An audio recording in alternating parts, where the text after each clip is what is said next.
Hello, welcome to Recentered, episode 13. My name is Gary from the YouTube channel Immersed Robot. We are a podcast all about VR and AR, and we're going to be talking about all of that stuff for the next hour and a half or so. I'm joined by Rog, also known as Flute Rogie, and also Lee, also known as Ian, apparently. I wasn't present when this happened, but what happened, Lee? Yeah, I think we played some Walkabout Golf. Yeah. Didn't we, Rog? And I can't have the bloke's name now. Is it? It was Artful. Artful, that was. See, even I got his name wrong, so we're even there. Yeah. And Artful called me Ian a few times, and I could hear Rog sniggering. And I thought, well, I'm not going to say anything because I presume he means me. And, but then he went, oh, yeah, it's Lee, isn't it? Yeah, I keep forgetting.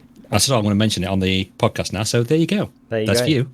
Well, I was wondering when I heard this, because Rog told me about it and told me to mention it at the introduction. Of course he did. But I was thinking maybe it was like some kind of obscure tribute to Ian Lee, the former host of the 11 o'clock show and former columnist of Retro Gamer magazine as well. I don't know if you know Ian Lee, but I just wondered if he'd got that mixed up in his head somehow, because that's what I heard when I've heard this kind of mix-up. So, Maybe. Perhaps you could let us know in the comments. Yeah, it might be. I just wanted to quickly mention at the beginning of the podcast as well, before we get into what we've been doing the last couple of weeks, I wanted to just quickly remind people to subscribe to the channel if they haven't already. It's Immersed Robot on YouTube. And if you can comment on the video, and probably the most important, if you listen to the audio podcast of this, if you can leave a review on the audio podcast platform that you use, then that would be really appreciated, because, it just helps us out, get us a bit more exposure and that kind of stuff. We will also be giving away a Windlands 2 key a bit later on in the show, so if you want to stay tuned for that. And as you might notice, on the video version of this podcast, the image on the right is changed a little bit. So we've got now some merch, images of some merch that we've got. So we've got some Recentered mugs there, and you can find links to all of this stuff in the description as well. So there's mugs, there's other stuff. To be honest, I just sort of clicked on a load of different kind of things that people might want or not want. I don't know. But Rog, you've ordered a mug, haven't you, already? Oh, yeah. Yeah, on its way from Poland apparently. So I'm not quite sure we're using the right people there, but we'll see. I was I'm going to choose one. No, I'm going to get one. I've just got to say, cut in there and say to Simplex, no offence to anybody in Poland, it just seemed a long way to ship a mug. Yeah, to us it does, yeah. I was going to order one, but then I thought I'm going to have to save up a couple of weeks, to be honest, because the shipping costs and things like that, they're not the cheapest things in the world, but of course we do appreciate anybody that picks one of them up. It's just... we got the cost down, so we are making a small amount on each mug sold, but I did reduce the cost down as much as we could. But yeah, the mugs are there anyway for anyone who wants some, and be appreciated. I'm not selling it very well, but no. And German Rifter, your collection just isn't complete at the moment, I'm afraid. So better get on that. Yeah, it definitely should. Yeah, he's got a very good collection of mugs. I've noticed that he posted. I'm pretty sure he posted an Immersed Robot one, did he? Yeah, I saw that. Yeah, I think he did. Yeah. Oh, did he? Yeah, it was one of the 2 sales I think I made on those mugs. So yeah. Okay. Anyway, let's have a quick catch up. So we'll go over to Rog first. What have you been up to for the past couple of weeks, and what you've been playing? Past week or so, I've probably not played pretty much anything really. I've not been too well, in all honesty. The week before that, it's been the stuff we're going to be talking about anyway, with Walkabout Mini Golf and Windlands 2 and stuff, and some of the Steam demos, etc. Apart from that, it's been mainly playing my digital piano more than anything else, because I've just really not been not really been fit to stick a VR headset on my head over this past week or so. But we'll get into some of the other games what we've been playing in a bit anyway. Yeah, that's great. Yeah, we'll get into all of that stuff. We've got a lot to talk about on that, so we'll get into that in a bit. But Lee, go over to you then. What have you been playing the past couple of weeks? Mainly the same kind of thing as Roger. I think we're going to be talking about Wandering in Space later, right? And I have also played a co-op game that I didn't even know existed. It was called Sam and Dan Floaty Flatmates.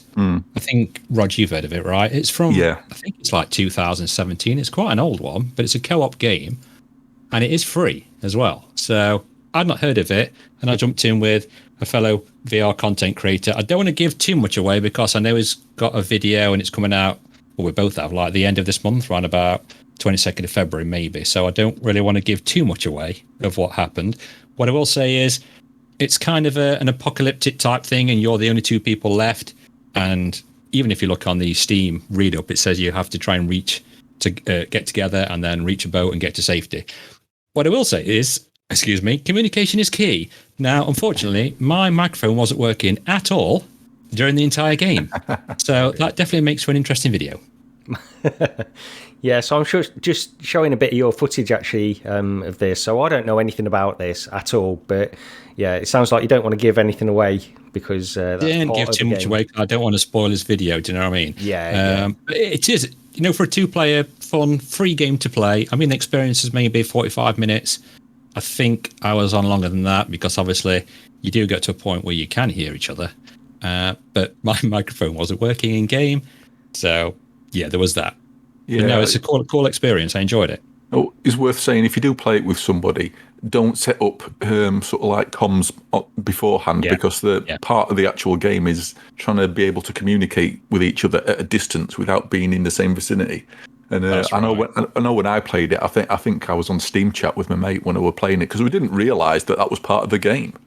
I didn't as well. You'll see that for the first 10 minutes, I just say, "Can you hear me, dude?" So if anyone wants to take account of that when they see my video, then please do. It's around about 60, I think. That sounds like a drinking game in the making. Yeah. Oh no, I won't do it to that. I'll definitely be in trouble. We'll look forward to more information on that then. Anyway, but what else have you been up to? Then we've been playing some, like I said, Walkabout mini golf, haven't we? Been trying some of that. Yeah. I've been trying some of the games on, is it Next Fest? It's just started now, but I think we're talking about that later as well. That's about it. I bought some new headphones. Totally irrelevant to what we're talking about, but I picked up some SteelSeries Arctis 7P Plus wireless. The only reason I know it's called that because I can see the box from where I'm sat. But I picked these up from Currys, and I think they were £79.99. Now, when I looked at these online, they were like £165, so they were quite expensive. Bargain. But, I got a bargain for that. But weirdly enough, it didn't, because people asked me about them, but they couldn't find them on the website from Currys, but they're in store because I picked them up. So, yeah, not that anyone really wanted to know that, but I hope you sleep better tonight. I know I will. But I tell you what, we can get into Wandering in Space actually now if you want, because I played a little bit of that this week as well. Lee, you go first on this. What did you think of this? Because I honestly didn't know a lot about it until we got sent the key for this, didn't we? So that's something to say. I spoke to Kevin on the Wandering in Space Discord. He was very kind enough, sent me a game key so we could try it. Yeah. I've seen bits of people playing it. It's like a space-like rogue sim. So you start off and you're going through what looks like to be some kind of spaceship or platform, and something's gone horribly wrong, and you've got to try and work your way through it. It's another thing where I don't really want to try and give too much away, but it is an early access game. Yeah. And I know you had some trouble playing with the Quest 2 and Airlink, right? Well, we both did.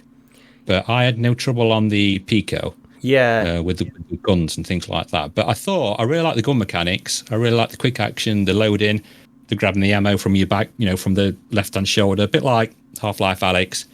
I really liked all that. And I like the music. It's quite atmospheric. And the shooting overall, I quite enjoyed it. And the tutorial, I think, was, when you start off, it's like a main mission. It's around about 45 minutes, I think. Yeah, and then it gets to where you go to levels, isn't it? Like on a platform, on an elevator, and you've got 6 levels to go to. But it's up to you whether you want to go up to them all or or come back down and load up and make some more weapons. And I quite like that. But I did really enjoy the tutorial part. I'd like to see more levels like that. Yeah, I agree. I liked, because it becomes a roguelike basically after the tutorial period. And I think it took me, around about 35, 40 minutes maybe to get through that tutorial section. But the first thing I noticed when I went in, and I did mention this to you, it was like, I used Airlink, my Quest 2 initially, and the hand positions were way off. In the menu of this game, though, I noticed that you've got like an offset. As you have in a lot of shooters, really, you can change the orientation and position of the gun.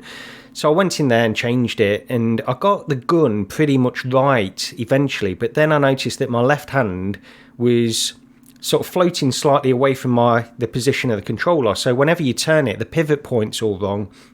And I think we've probably experienced this in maybe some other games. I know I've experienced it in a few games as well, where hand positions are wrong and the pivot point just sort of rotates around your hand rather than changing it. But anyway, to be honest, because it's mainly a shooter, I managed to sort of get past it. It's sort of a pet peeve of mine, though, because hand position seems like such a simple thing to correct.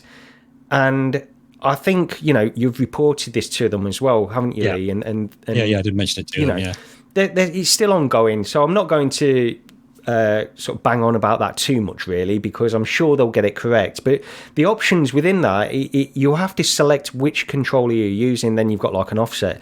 The thing with me is, I wonder why you need to select which controller you're using, because it should be able to detect it anyway. It's why you don't really have that setting in a lot of other games. Some games do have that, but you don't usually have that setting. You also don't have an offset that would change the actual hand position, because if I look through the gap on Airlink, I'm still talking about Airlink right now. If I look through the gap on the VR headset, like on my Quest 2, I can see my real life controller and then the in-game controller, and it's off. It is off by quite a way away. But then you mentioned that on Pico it was fine, and you were using Virtual Desktop, obviously, with that. So I thought I'll go into Virtual Desktop. And although it was still slightly off, it was like way better than it was on Airlink. So it seems to be something in how they're doing it with, or how Airlink works in conjunction with this game. I don't really know. Traditionally, maybe, yeah.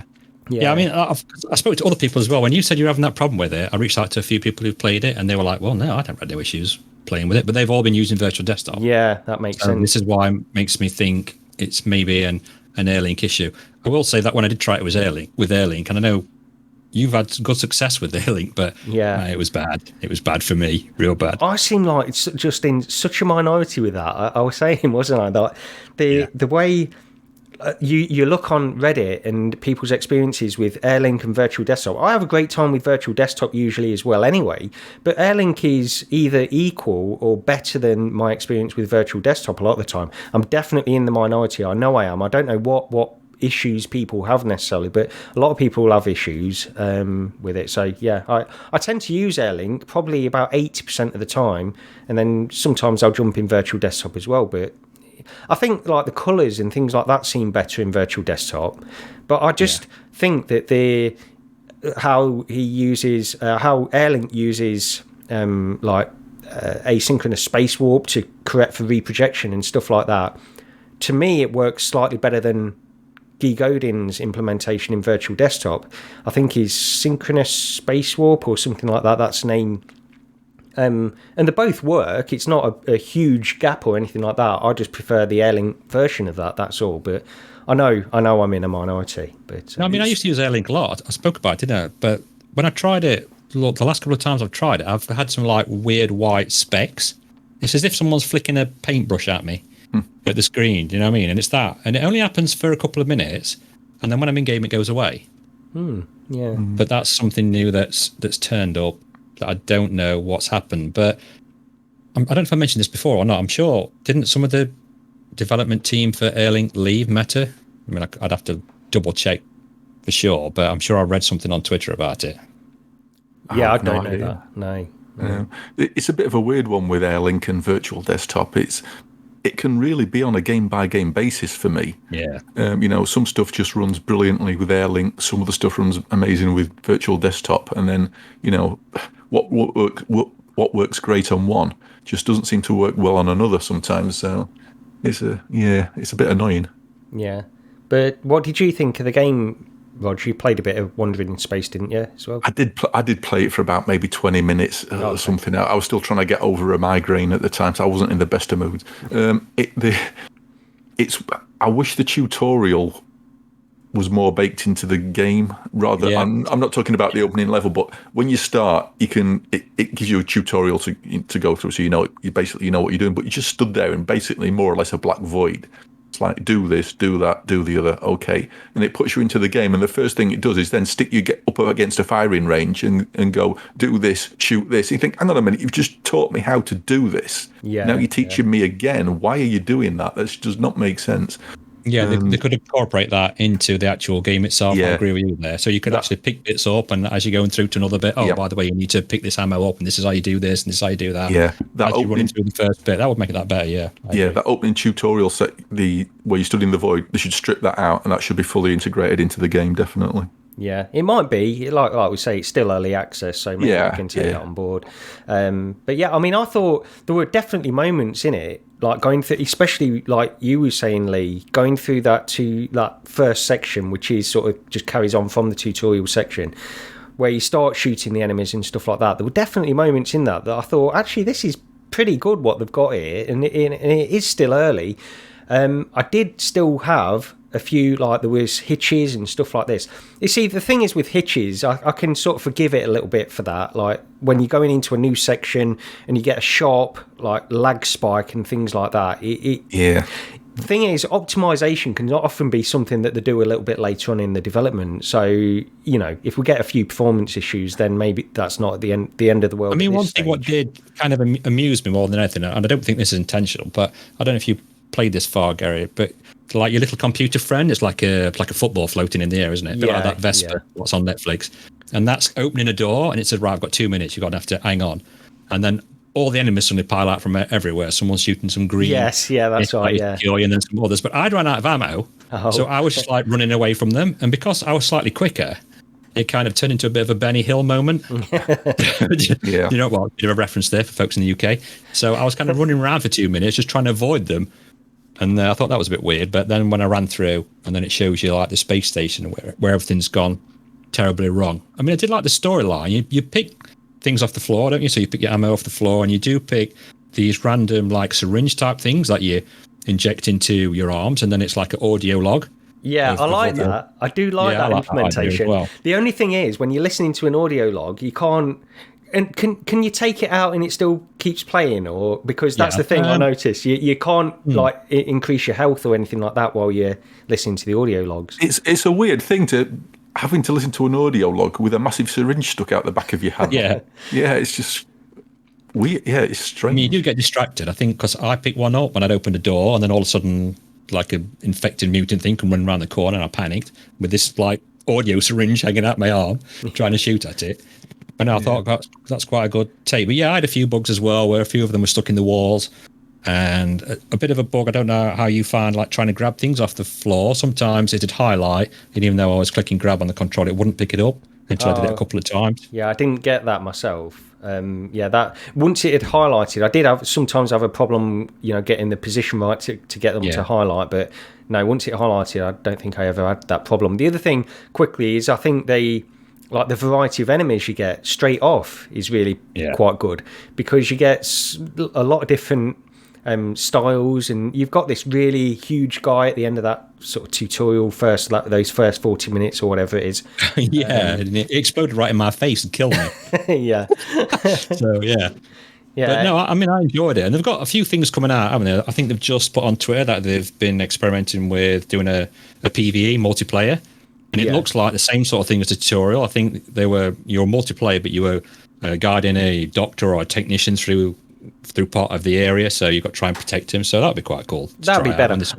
Yeah, I mean, what I'd say is, to me, it's still a bit early for them to try and get feedback on it on certain sections at least.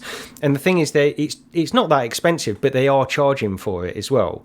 So this is the same thing, Rog, that Anthony always used to say: if they're charging for it, you've got to bring up all the problems with it. I think it's £11, right about that area. Is it £11, something like that? Yeah, it's not as expensive as I'm sure when it leaves early access, they'll increase the cost, because it could potentially, if they get it really polished, I think it could potentially be really good, but at the moment it's a little bit rough around the edges, definitely.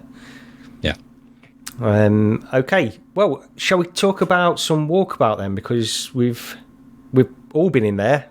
We went in and tried the Atlantis Walkabout course, and we played that multiplayer. I think we all played it a little bit before then as well. So went in and played. Was it the easy course we all went in, or did we go straight into the hard on that one? Did we do both? I thought we did both, didn't we? I can't. Oh, you might have done. I think I only did one. Yeah, we did hard, didn't we, Rog? We did it. That's when I ballooned it into the abyss. Yeah. From I need to do a tiny little shot. I was telling you about it, going. I just blitzed it, and I just saw it disappearing behind this whale. And my balls had gone. I'll never find that. But yeah. Yeah, so we all went in and played this course. Yeah, it's another one it's difficult to keep coming up with new things to say about it, really, because they're all great. And this is no different. I think there's some holes that are a little bit lackluster, perhaps, on this course, but it looks fantastic.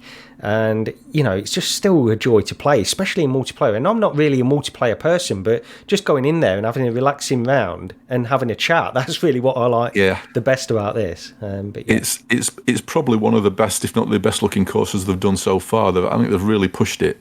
It just looks the part, it really does.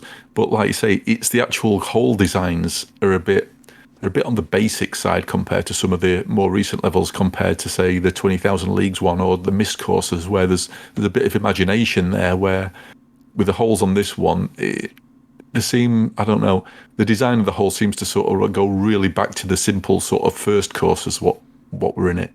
But like you say, it's playing with somebody else. It is really good, and it just looks great, especially with the new. They've upped the resolution, haven't they, on the Quest 2 version? Yeah. By, is it 33% or something? And you can tell it's still not as sharp as playing a PC version, but there's a noticeable difference, definitely. Yeah, it looks great now, and that resolution increase is you can definitely notice it. But yeah, Lee, what did you think? I can definitely tell with the increase. I think I've said it before. I can't really see in the Quest 2 that great, but I could tell with that. I was even I think Roger's doing shots and they're waiting for me, and I'm busy looking at bricks and looking how clear they look close up. But yeah, I do like the Atlantis course. But same as that, there's just one or two holes where you get to them and you think it's just an up and down or something like that. And you think, well, surely they could have bounced it off a wall or done something else. But saying that, the hard course is quite cool. Well, yeah, that's one of the things I was thinking about, because the holes on easy are sort of... the hard versions are sort of slight variations on the easy holes, and I'm wondering if they designed the hard course with some extra stuff that was in there, and then they stripped it back to some of the easy holes, and there's not really a lot going on, at least not on all of them, but on a couple of them it's literally just round a corner and in a hole. There's one in particular that was just a little bit bizarre from that point of view, but I don't know. I think we all said that, didn't we? There was one of the holes we all got to and went, huh? Yeah. I mean, literally a couple of feet away, and it's up and down a little bit of a hill, and that was it. But... Yeah, but then on hard, I think all of them are, there's something there. There's something that they've added in there, so maybe they were designed around that. I don't know, but the aesthetic changes as well between the easy and the hard. So the hard course is set at night as well, and it looks great. It looks fantastic, and the music as well. It's the music of the nighttime one. I think that's great as well. Yeah, I do love that they do make the hard ones at nighttime. It does bring something else out a little bit extra. Yeah. Do you think? Are they all at night time? I don't think I've noticed them. Yeah, I think a lot. I think so. At least a lot of them are anyway. I just never clicked with me. This is the first one. But yeah, it's great anyway. But Lee, you and I, we went in, played a little bit as well. The Labyrinth course, which we've probably been in quite a number of times as well. But yeah, that was great as well. And again, just apart from me not even scoring for the first 3 holes, but yeah, but you still won, didn't you? This is I had a complete nightmare them last few holes just towards the end. Yeah. But I mean, the Labyrinth course I think it's my favourite by far, and especially because when you start off, just because you can see the castle in the distance, and if you wanted, you can Mary Poppins it, fly up and fly about, and and everything's there, isn't it? There's no cutscenes, or there's no loading times, or there's no nothing. You can actually walk physically, well, in VR, if you know what I mean, from the beginning all the way up to hole 18. And yeah, I loved the nighttime course. I think hole 18 just blew my mind. In fact, the one before it as well, because that's the first time you spotted the little baby crawling about, right? Yeah, I didn't see that before. Yeah, but that hole's just amazing. The one where you just knock it down and it starts going on the side and going upside down. The gravity's all wrong in that one. That's Watch the Labyrinth. Well, no, the Toby scene where he's walking around on all the stairs and that. And they've got all that. I don't know how they've done it. It's just amazing that hole is. I do like that course as well. I think that's a great one too. But then again, I don't think I've played. Well, I've definitely not played them all. But I've downloaded a few of the DLC.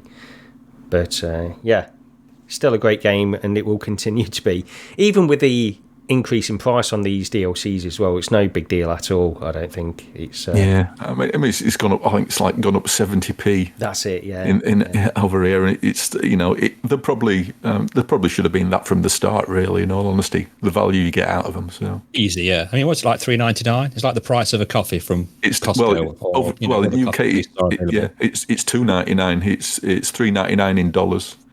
It's over here. It's gone up. It's gone up from I think it was like £2.30 or something before, up to $2.99 now. So yeah.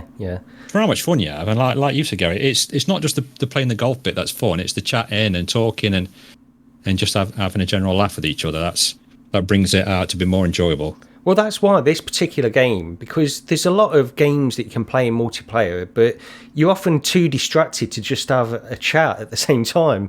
But this one, you can just go in and relax and, hit a few balls into the holes and have a chat while you're doing it. It's not really a big deal, is it? So there's certain games that are well suited to this, and others you want more of like the intense, high energy kind of multiplayer games, I suppose. And it's super newbie friendly as well. Yeah, they've got teleport options, the snap turning, so there's slim to no chance of getting motion sick playing it. Maybe we should use that as a live episode. Yeah, could do. Yeah, Walkabout. Yeah, that wouldn't be a bad one. Okay, so did you want to mention the cabin, Lee, as well before we move on to what I've been playing this week? Yeah, it's releasing on February the 16th. Finally coming out. For those not aware, the cabin, it's on my channel as well. I went there with PD. I'm sure I've mentioned it before. And there was some VR content creators you might be aware of, like Mike, Virtual Reality Oasis, and Nacy, and Kaz and Cherry. Just a normal run-of-the-mill. But yeah, that's coming out February the 16th. And by all accounts, I've heard that it's quite polished now as well. And I've just saw on Twitter before we actually started recording, and I thought this might be good for you, Rog. They've got something in the options now so you can calibrate your height. Ooh, it's always welcome. And I did notice as well that there's a solo play, because it is a co-op game to play with a friend, and you do have your meta avatars. But yeah, having I don't know what that'd be like solo. I wouldn't last 2 minutes on that. That's a fact. But I can imagine it to be super hard. But yeah, that's coming out on February 16th, which is it's a bit like COD Zombies. I've heard people say that about it. But yeah, I'm really looking forward to that one coming out. Yeah, I think you're not alone on that. I think there's quite a few people. I hear it come up quite a bit, to be honest. So yeah, we'll check that out at some point. So for me, I think that's around about the same. I think it's like $18.99 maybe. Or I think if you get it now on pre-order, you get 10% off, something like that. Yeah. I'm not paid by them to say that, by the way. I've just remembered it in my notes. So for me, I've been playing the past couple of weeks. I decided to pick up a older title, Rebirth VR. I made a video of it on my channel, so I won't stick on this one for long. I say, what the game is all about in that, but it's a combat.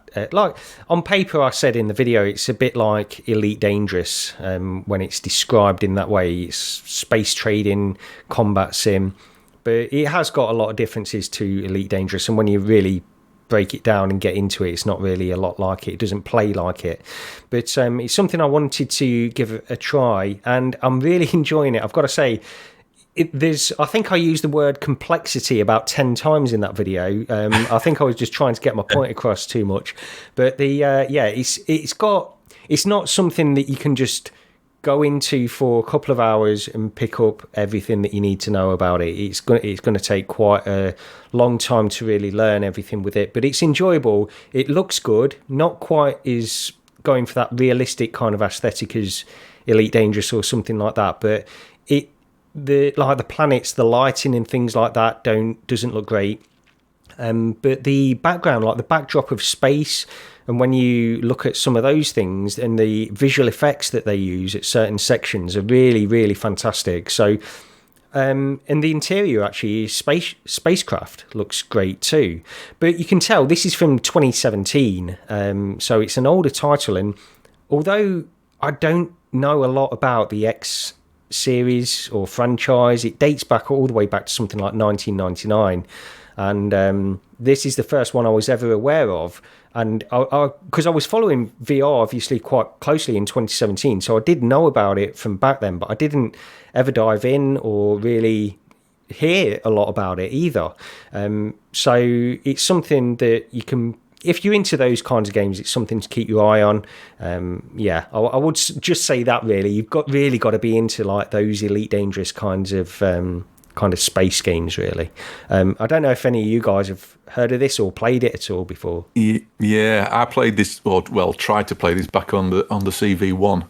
Got totally confused as to about what I was supposed to be doing, and then got into a combat situation and got absolutely pummeled. Tried again, got pummeled again, and then just gave up with it, in all honesty. Oh, right, okay. I don't know, because the way it works now, I don't know if they had a tutorial in it when you played it, because it was early access when it was first released in 2017, so it might not have done. It's basically holding my hand all the way through the part that I'm playing at the moment. All right. So yeah, I'm learning the ropes slowly, but there's a lot to learn, and I don't think it's got a full campaign in the VR version. But apparently, you can mod in the X Rebirth campaign into the VR version if you want to do that, and it's pretty straightforward to do, and then you've got a full campaign to play through as well. So I'll probably will look into that. And this is the kind of thing where I was sort of half expecting to just bounce straight off it, honestly, but that's not been the case, and it's got something to it, definitely. So yeah, I'll stick with it, but it's certainly not a game for everybody, I can't say that, but it's something that will attract a certain kind of player for sure. It looks very pretty. I'm just watching the trailer on Steam now. It does look very pretty. Yeah, and it's got... I like the ships and the planets and things look quite cool. Yeah, and it uses motion controllers as well, so it uses this thing where you can point at the menus and things like that. So they've implemented VR in quite a good way. I will say one of the finicky things is I did have to sort of experiment and change the controls quite a lot before I got an experience that I really liked, but it gives you full control over everything, really. So anything you want to do, you can play with HOTAS or gamepad, or change all the controls in how they work with motion controls and things like that. So just having those options is it's fantastic, really, when you there's just small things that irritate you, you know that you can change them, so that's all good. But yeah, like I say, I've got a video on that anyway, so I can move on, I suppose. But the other thing I wanted to mention was Primal Hunt VR, which we spoke about in the last episode, and I didn't, I can't say that I really enjoyed it myself, but I didn't think the game was bad or anything like that, so I thought I'd better give it a bit more time, and I went in and gave it another, went in and played a few more hunts in it and stuff, and it's just really not grabbing me. I don't think I'm going to stick with it. And this is just, once again, this is a personal opinion on this game, because when I look at what other people are saying about it, I think generally the reviews have been pretty positive on it, and I can understand why. It just really doesn't grab me, and I just can't say I really want to play that much more of it. Have either of you guys played any more Primal Hunt since last time? No, I've not been back to it now. No, it's what I wanted, and I probably should give it even more of a chance. I don't know how far I need to go. It's getting to the point now where it is becoming really difficult, though. So I will give it that. I'll just go back to what I said last time. I do feel like the gameplay is too sort of rigid, too directed. I like a bit of freedom in something like this, where you could maybe attack it from different ways, almost like a Hitman kind of dinosaur game, I suppose, where you've got different options. Because really what this game wants you to do is go from from clue to clue, which it sets up, and then kill a dinosaur, as I said last time. So yeah, it's just not grabbing me, but it's certainly not a bad game, and I'm sure some people will get some enjoyment from it anyway. I mean, I've seen people saying, they've got 10 hours in the game and, it's getting really good now, I can do this, I can do that. But how many people are really going to put 10 hours into something before it starts getting variety, or it starts getting into that stage? Yeah. That's the only thing. Yeah. I think, some of the reviews that I've heard people say about it, that's what they've said. Yeah, it does do that. And somebody was talking about the variety in the game and how it mixes up gameplay, and the person that had basically finished it was saying it still sticks to that general sort of mechanic of what you're doing in the early levels, but it just expands on that. So maybe it does get better, but I can't just sit through, I can't keep playing hours and hours without it really grabbing me and hoping it does later on, when there's a chance it wouldn't even then. I don't know. So yeah, I think I'm done with it for now. But certainly I can understand why people do like it, and it's not a bad game at all. So okay, well, we had a new release this past week, and it was Windlands 2. So I'll go over to one of you guys first. Rog, why don't I go over to you on this one, Windlands 2? What did you think of it? Well, tell us your history with Windlands first. I don't know what you've played. Well, you played. Well, go ahead. I think we've mentioned this before, where I played Windlands, and it was probably one of it was probably the demo version back on one of the dev kits, probably DK2. Or was it Rift? I honestly can't remember now. And it was the only game back then that actually made me feel sick. And it wasn't the swinging mechanics; it was the when you were on the ground. And I've said this before. It's got like an acceleration to the movement, instead of aiming in a direction, pushing forward, and you instantly accelerate into whatever speed. It's got a gradual build up, and I just couldn't stomach that. So I wasn't expecting to like this, and it's actually rather good. I think it's got the same, or it seems to have the same movement mechanic when you're on the ground again, but I guess 5 or 6 years later, whatever it is, whatever problem I had back then, it's my VR legs have solidified now, so it didn't cause a problem. And it was good. I mean, we all jumped in together, and it was an absolute laugh. I think this is a game you've got to play with friends, because I think it just makes it infinitely better than it would be otherwise. I did go into it by myself, and yeah, it was still fun, but it was just so much better with when we were playing it with you guys. What blew me away though is the actual how it performs on the Quest 2. Technically, it's absolutely fantastic. This is the sort of standard people should be aiming for, because I think it's flawless. I don't think there's any frame drops. Not that I can remember. I can't remember it dropping a frame as well. I didn't see anything. No, it just runs so well. It's got a good draw distance. Yeah, it's cartoony graphics and everything, but then again, a lot of Quest games are. It just ran amazing. It really should be applauded for that alone. It only frame drops in my experience when I was recording footage, which really just goes to show how close they were optimizing it to the edge, I would say. Definitely. It just runs so well. And the gameplay on it's one of those what rewards practice, because once you can actually get into that wasn't going to be a joke. I was going to say, once you get into the swing of things. Of course it was. You've been planning that all day. Cross that off your notes. Yeah. Tick, done that one. It's once you can get into that rhythm of swinging through the trees, it feels great. It really does. But it can be a bit of a struggle, I think. For some people, not saying anybody in particular. Hold on a minute, I dig.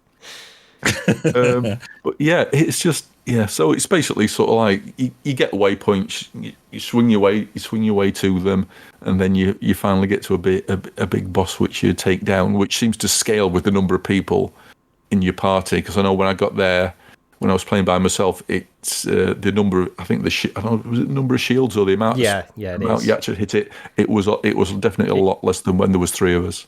Yeah, what it does is it basically means that each sort of highlighted part on the body you have to hit 3 times rather than once, or 4 times if you've got 4 players and stuff. Right. Yeah, that's how it scales. Yeah. I mean, I missed most of that anyway, so I did hear the conversation.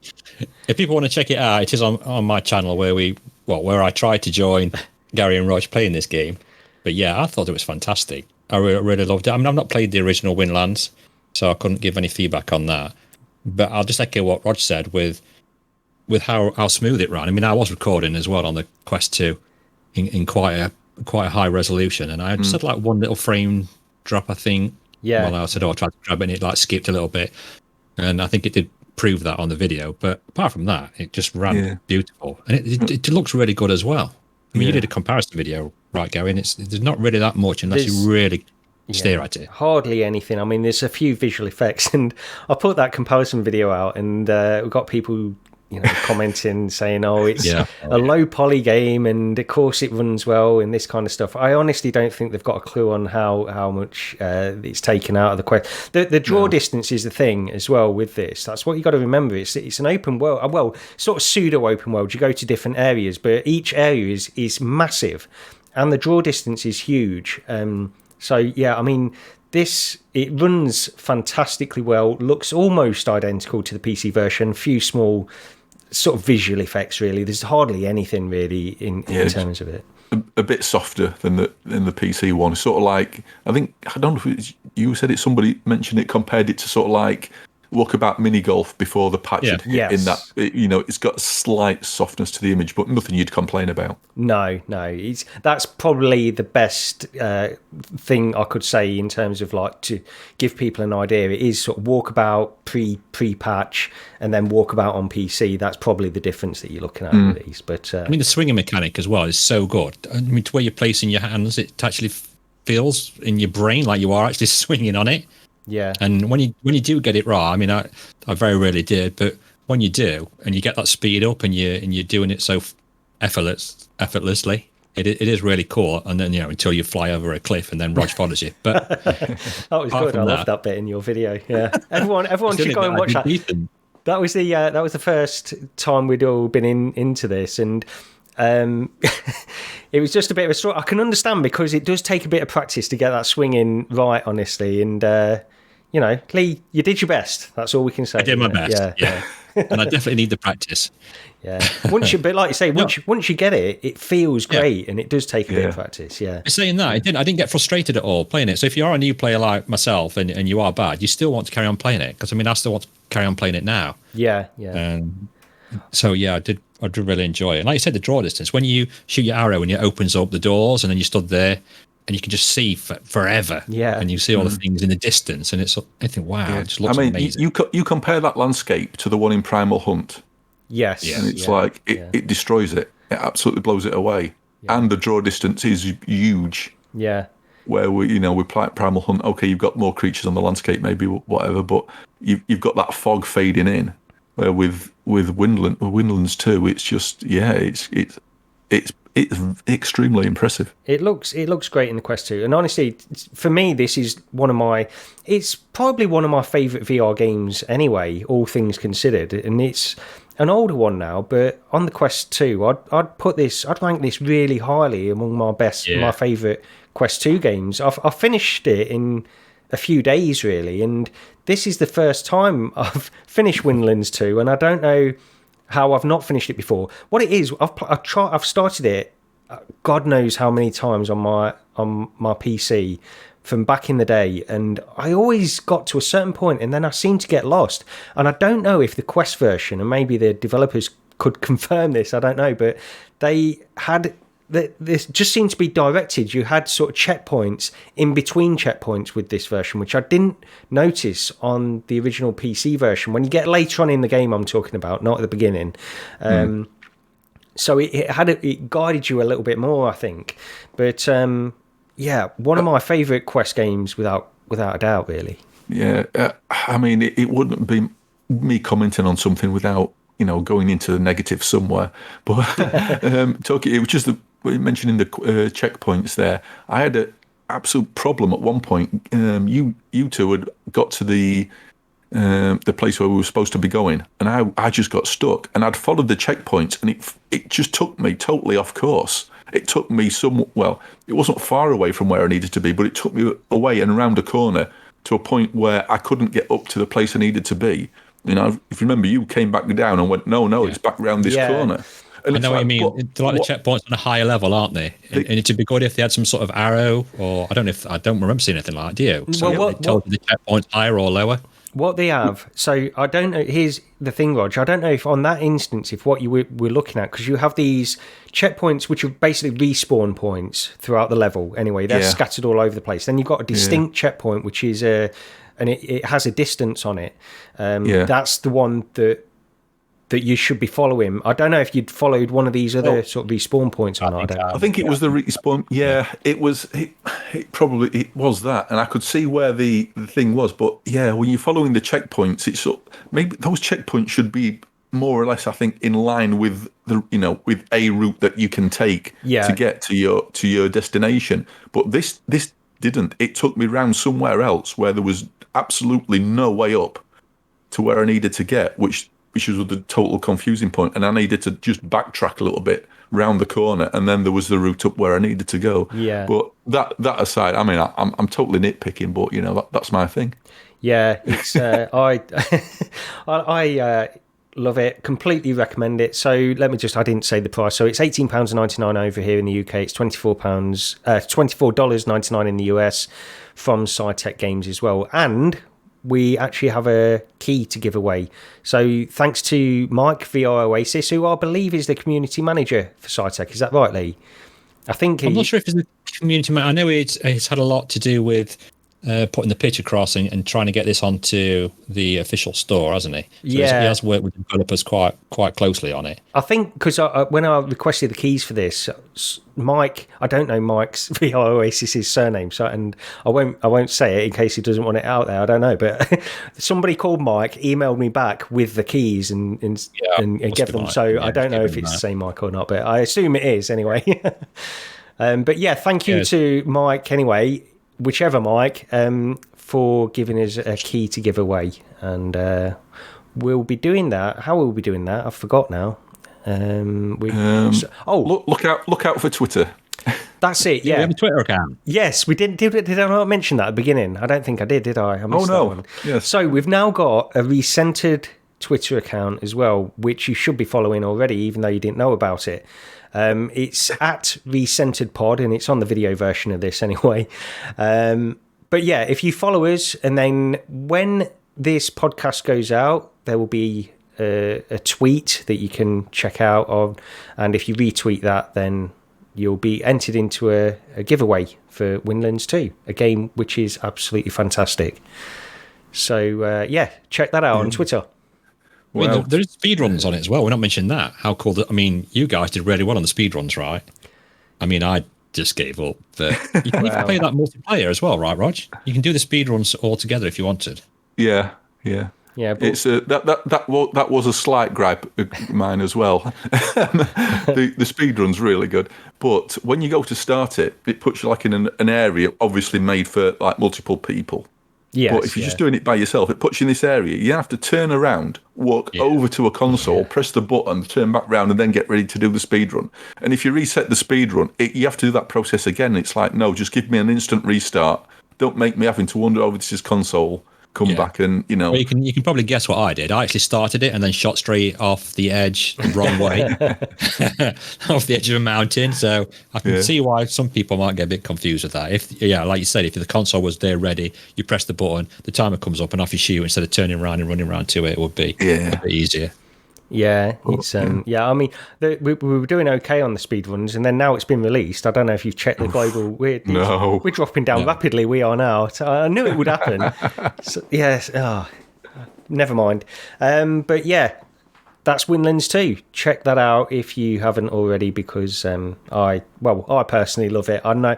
I think the thing that surprised me about Windlands 2, actually, even when it first came out, is just how not. I think everybody loves it, but they don't. It never really gets mentioned anymore until obviously the Quest version got out. I just don't hear people talk about it in their favourite VR games or anything like that. But to me, it should be in the list somewhere at least. But everyone's different. Playing it on Quest 2, I was like, why have I not played this before? Why have I not played it on PC VR? Do you know what I mean? When I can. Yeah.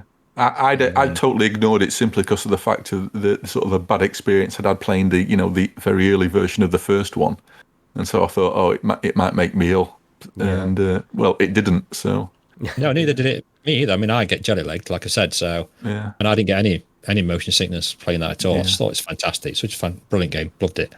Yep. Okay, well, we should probably touch on a little bit of news that's been happening over the past couple of weeks as well. And the first news story, which is a little bit old, I don't even know if it's still, it must still be relevant, I suppose, is the Quest Pro discount. So it was reduced by $400 in the US and £200 over here in the UK for a couple of weeks. So it was $1,100 down from $1,500 in the US and £1,300 down from £1,500 in the UK. So we didn't get quite the discount that the US people got, but never mind. Our economy is not doing great, so maybe that's part of it. Yeah, our price includes VAT as well. So that's US, true. Yeah. You know, but even then, with the current conversion, I think with the discount, it should over here it should be something in the region of 890 quid or something like that. Yeah, that's where it works out of, isn't it? Yeah, So ripped off. Well, it's still too expensive, isn't it, really, for most people, because there's been a lot of hands-on with it as well now, and a lot of the enthusiasts that are like us, really, that primarily use VR for gaming and stuff. It really feels more than ever like a developer kit, doesn't it, for future mixed reality kind of stuff that Meta are moving into. And I suppose for developers, or if you want to mess around with that kind of stuff, it's a okay-ish price, but we've still got the Lynx R1 coming, and that's even cheaper, and that'll allow you to develop for all the mixed reality platforms anyway. So I don't know what to say about the Quest Pro. It's an odd one, and presumably we'll get a Quest 3 later this year, and then a follow-up to the Quest Pro, a Quest Pro 2 in 2024. That seems to be the cycle that maybe the Meta are working towards. I don't know. Are they going to do another Quest Pro? Well, they've not confirmed it or anything like that. We can only assume based on what they've done. Yeah, that just seems to be the sort of general assumption, doesn't it? It's like it's going to be like Quest 1 year and Quest Pro the next, and that sort of cycle. Yeah. I mean, because Quest Pro, I think they confirmed as well this week that the Quest 3 would definitely not be having face tracking, which nobody assumed it would anyway, and it won't for that line, that consumer line won't have it for quite a few years, it seems.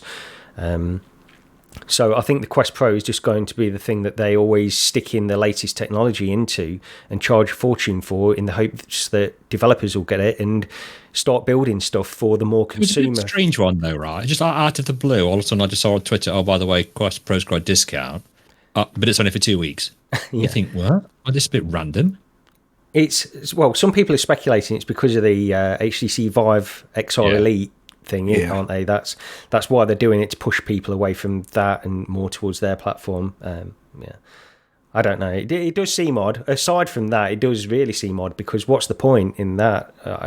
And to do this without that being a point just reflects badly on the product anyway as a whole, because people are thinking it's not been out very long and they're already discounting it by $400 in the US. What does this say about how it's sold or things like that? It's not a good look. I mean, some people have actually been sending theirs back, haven't they? Getting a refund and then rebuying it at the new price. So it's But it makes me think, doesn't it? Like, what if it's that price, and obviously they must be still be making a profit on it? You would have thought so. And why not just release it at that price originally and then sell more? I don't know. Yeah, I mean, I'm not a marketing expert. It could be the case they're not making a profit. This could be the cost of. I don't know. It's difficult to say, isn't it? Nobody would really know that, but because I think they've confirmed that they are making. Did Zuckerberg confirm this in an interview at one point, that they are making a profit on the Quest Pro? Yes. I can't remember. Was it The Verge or? Yes. There was an interview. He kept pushing him, and then he pretty much said, "Yeah, we're making. Yeah, we're not making a loss." Yeah, so who knows on that anyway? But it has got a lot of technology in it, and that face tracking technology must be quite expensive based on how Boz reacted to the fact that would that ever come into the consumer line, and I think he was saying, it's years away. Yeah. So Quest Pro discounted. If you want one, pick one up now, or you might be paying a bit more. And then people can see how disappointed you are when you're in Horizons. Yeah. We'll move on because there's this Bloomberg story, so we should probably get into that. So this was a Bloomberg report where the reporter was saying that Sony had slashed its production of the PSVR2, I think they said in half, because the original rumoured numbers were 2 million. And did they say it would be 1 million now? Honestly, I can't get access to the article, so I don't actually know. Because you have to subscribe, don't you, to Bloomberg? I don't know. There were a few different reports, some saying it had been reduced, others saying it had been cut in half. So they came out with this report. Bearing in mind, these were based on rumoured numbers anyway. So they're basically saying these rumoured numbers we had earlier are not the rumoured numbers we're getting now. Or they had independent reports from sort of sources within the factories or the manufacturing process that said, no, irregardless of the numbers, they have cut production. But then Sony came out and responded a few hours later and said that they hadn't done this. The wording was a bit off. And actually, one of the things I'll say before I'll pass it over to you guys is, I don't know if you listened to the Upload VR podcast last week, but Ian Hamilton had some interesting things, because obviously he's a journalist and he gets reports and then he contacts insiders and things like that about this stuff. He just had some interesting impressions of this, saying that it's very difficult to pin down one way or the other really what was going on. Basically, we're probably never going to know based on how the sources were leaking this information or how it was being reported, if it was on the record, off the record, or background information. But anyway, I can't describe it as well as him. I'm not a journalist, but that was just quite an interesting insight into some of this stuff anyway. So basically he was saying it's difficult to know either way. But we can... Rog, what did you think of this news story and what it led to? I mean, what is it to think apart from somebody wants more clickbait VR is dead articles? I don't know. I mean, Sony squashed the rumour or denied it the same day, which was quite surprising. Yeah. Because normally you won't see any reaction, or if there is a reaction, it might be days or weeks later. But this was literally hours. Sony came out and said, no, we haven't cut the production. So I thought it was odd to see something like that. 'Cause, I mean, like you said, it's just the old. Did they want, hammering something before it's even been released? I don't know if they intended that, but that's the kind of feeling that I got. Oh, it's not selling. We're not making as many, so don't buy it. Well, that's There's still this massive sentiment, isn't there, in mainstream media of like wanting VR to die. It's absolutely, it's so infuriating. But it's sort of, and again, with what are Sony playing at though with the PSVR2? Because it's 2 weeks now. This is literally we're 2 weeks away. I can't wait for the thing, but there's no marketing. There's absolutely nothing. It's like, why? It's like, it's insanity. It's very odd, isn't it? Yeah, it's absolute insanity.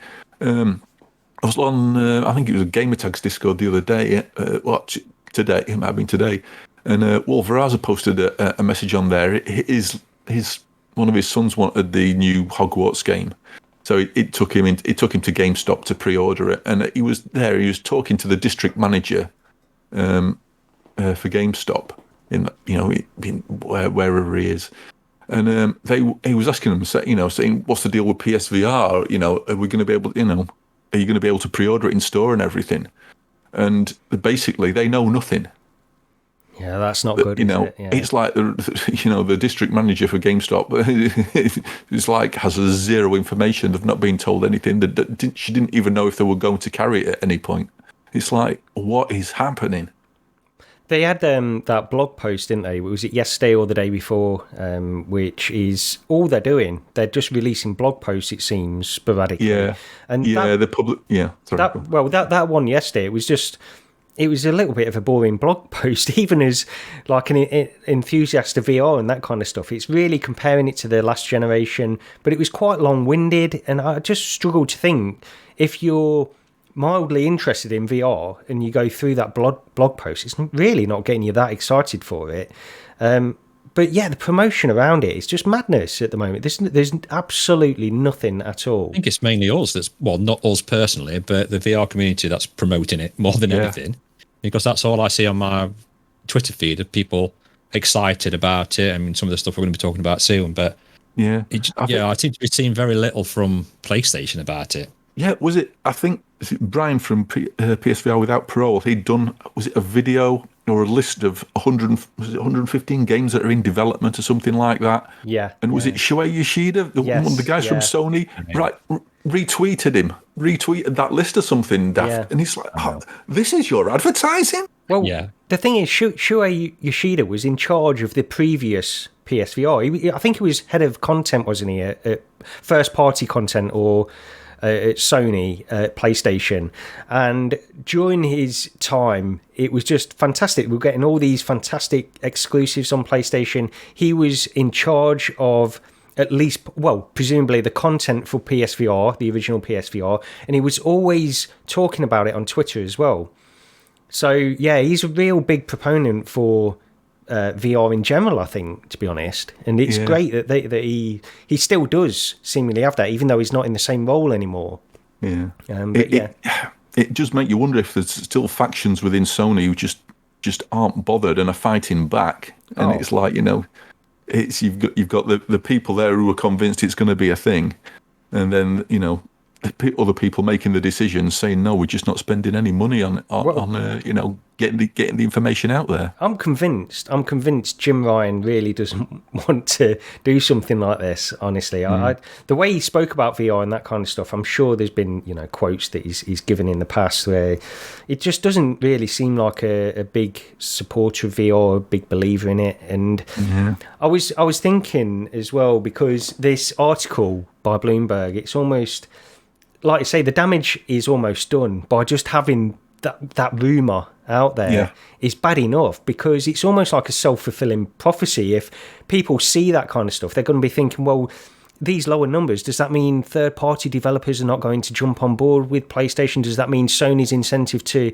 make big AAA titles has been diminished, and that means I'm not going to buy, therefore that reduces further numbers going forward? It's just a bad thing to do at this particular time, and it does reflect on how it's been in a lot of mainstream media, because they always want to jump on whatever is perceived of as a fad, and they've done that going back for a long time. The problem is VR seems to be outliving that now, to the point where they can't really use that as an argument anymore. But I don't know what it's totally infuriating. It's like, this is like probably one of the biggest hardware, most important hardware launches for VR in a long time. Yes. And there's people outside of the community might not even be aware of it. It's crazy.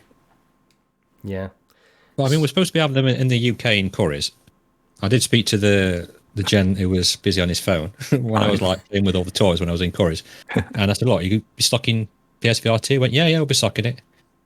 Yeah. I mean, that's just some random employee at Curry's, so... He probably didn't know either way. He probably just didn't want to be bothered while it was on his phone.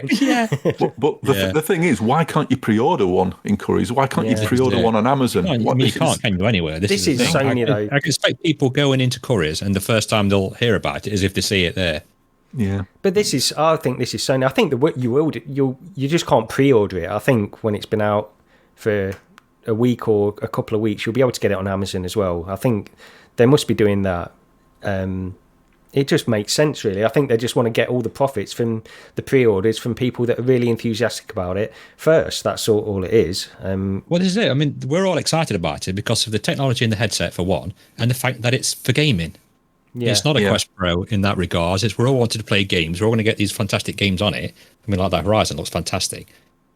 And this is why I just think the only time I see it is because we're mentioning it on Twitter. Well, the VR community is mentioning it all the time, and they're excited. I mean, I didn't write to PDs earlier on. He's like a little kid. He's like counting the minutes down.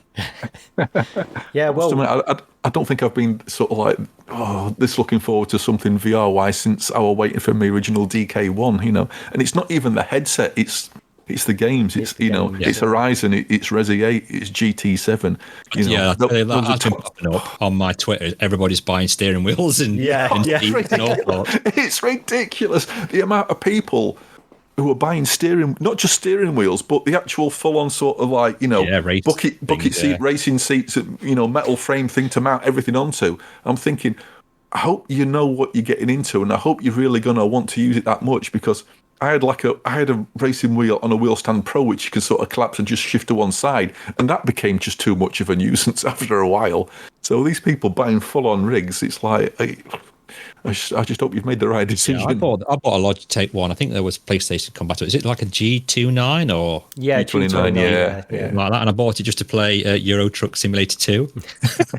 So I had that for a while until I stopped playing it and got rid of it. So, but I wish I'd have kept it. But I'm not really big into driving games. But yeah, I know we're going to be talking about GT7, but I really can't wait to try that. Well, let's get on to it. We can talk about it now, actually, because there was some footage that came out from certain people that were... Well, RGN got invited to try GT7 on the PS VR2. Actually, there were some racing YouTube channels as well that are into sort of sim racing that got invited to try it as well. And universally, it was positive. I think that's safe to say, isn't it? Oh, yeah. I mean, everybody was just absolutely raving over it. And some of the new footage as well, it does look absolutely great. Incredible, It looks. It doesn't look like they've had to cut back anywhere, really, from what I can see. I suppose people will end up doing like a side-by-side comparison, and I don't know if they have actually, had to cut back visually anywhere, but from what they've shown, who cares? It looks great. It does look great. And just looking at that footage, it does make me think, because a lot of sim racers at the moment will play on PC. If they're in VR, they really need to play on PC for that kind of experience. But what's the best sim racing game? I like racers in VR, but I'm very poor at them. I'm not good at all. But I love the experience of playing them. But I'm not really up on the best sim racers that are on VR at the moment. I would go to something like Assetto Corsa, I guess, but... Yeah, is it that... I don't know how you pronounce it, that Competizione 2 or something like that. I think that generally gets well regarded, doesn't it? Yeah. Then you've got stuff like, is it iRacing, when for the more really, really serious sort of side of things. That's right. I mean, did any of you guys try the F1 as well when that came out? No, I very nearly bought it up because it was in a sale in the last Steam sale or whatever, and I very nearly picked it up. But not many people seem to like that in VR that much. They don't. I think it was a struggle to get it optimized right, wasn't it? There was that many settings to tweak and sort out. But I think when you do tweak them, you can get it running something right. But I mean, who's going to want to keep doing that? With GT7, they're just going to jump straight in and off they go, aren't they? From what I can see, anyway. Based on that footage, I think the reason I was talking about all those PC VR races is because this could easily become one of the preferable ways to play sim racing. Honestly, because GT is it's one of the best sellers, isn't it, on PlayStation, generation on generation, and it's got a lot of fans. Everybody loves it, and it could be a big push for VR as well. People that are just into sim racing but not necessarily into VR, that might be playing Gran Turismo 7 anyway, are seeing all of this coverage and thinking maybe that's a way in, maybe that's what I should be doing. Yeah, if you look on some of the forums and discords as well, there's a lot of people who've said, "Oh, I've never really been into sim racing before. I've not been bothered about it." But again, there's some of these people have literally gone out and bought wheels and setups just to play GT7 just because it's in VR. Yeah. The only other thing quickly to mention, and it's barely worth mentioning, I think, because it doesn't really matter either way, but there was a report for a while that IGN, because based on what Ryan McCaffrey says that I was calling him Ryan McCafferty in my video about this constantly, which was annoying. Ryan McCaffrey said on the IGN video that it's running at 120 frames. He said the language he used was 120 frames per eye. That's what he was told by the developer. And there was a bit of back and forth on the internet just saying, is it actually true native frames or is it reprojected 60? And I think we've all fallen on the side it's probably 60 to 120. There was literally an article. It was on Famitsu, yes, with I can't remember his name, but there was two people, and one of them was the guy who created the GT series, and he literally said it runs at 60 frames a second, and the head tracking is reprojected to 120. I know some people are saying, "Oh, but yeah, I've literally seen people going about, oh yeah, but it's still 120 frames a second. This is going to be great. It's going to look so much better." This is exactly what the PSVR did. Yes, yeah. It's what 99% of the games on PSVR 1 did. It runs at 60 frames a second. Head tracking reprojected to 120. This isn't new. It's what it did before. It's the same thing, and honestly, in races, I don't think it matters that much. You're looking straight ahead or just off slot most of the time anyway. And you can play reprojection on PC, and it's really on races. It's really not an issue almost at all, I would say. I mean, there's going to be purists out there that will say, you need native frame rates in this stuff, but I think for this type of game, it really doesn't matter that much either way. But it probably is 60 to 120. Although it's got that eye tracking, and people are reporting, maybe that's the reason how it can be 120 native. But I think the just how much that adds in terms of like a percentage is probably not as high as it would need to be. But we'll wait and see. Could be. I'm interested to see how many people get a bit motion sickness playing it, because it's one I'll keep going on about. I get motion sickness all the time. They're probably thinking, why does he play VR?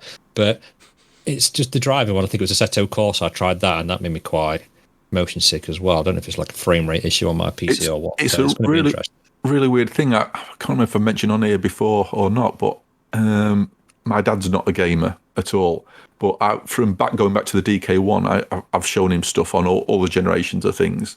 And I think I can safely say the first video game he's ever completed in his life was Batman Arkham VR. Which seems a bit crazy, but he honestly, back on the DK1, he was way better handling motion sickness than I was. It was absolutely a really freaky thing. He had solid cast iron stomach, nothing phased him until I put him into, I can't remember whether it's Project Cars or Assetto Corsa, and he lasted about all of 30 seconds. Right, yeah. And when I asked him afterwards, I said, "What's wrong?" He goes, "Well, it doesn't feel like a real car." He goes, "I can't feel it moving."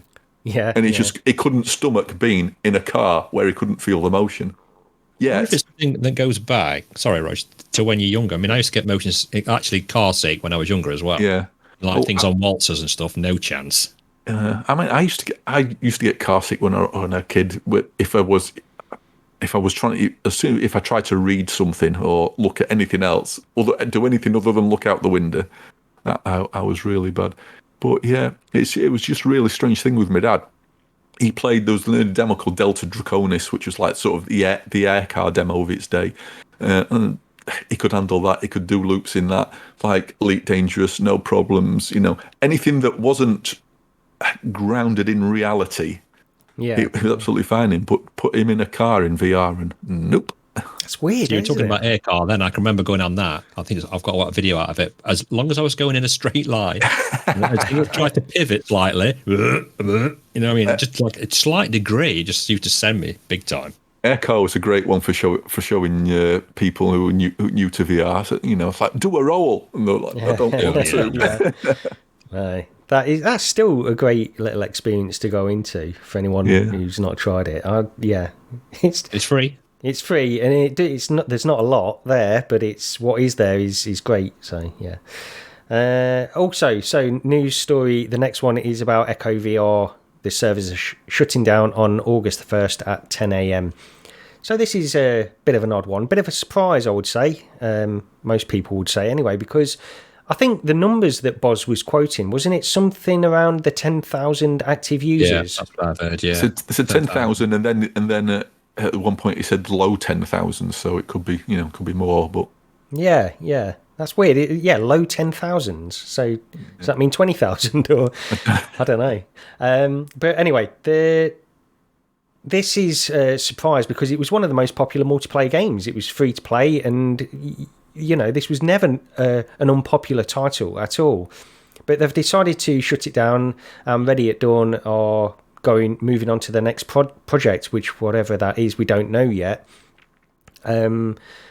So John Carmack was a little bit outspoken about this on Twitter, and I think he released a statement about it as well, just saying that he wouldn't have closed it down first off in the first place, but also just to have some options to keep the servers running, or to keep like a skeleton crew of developers on it to keep it up and running, or failing that to open source the project. But we'll see what happens with that. Did either of you guys play much of this or ever play it?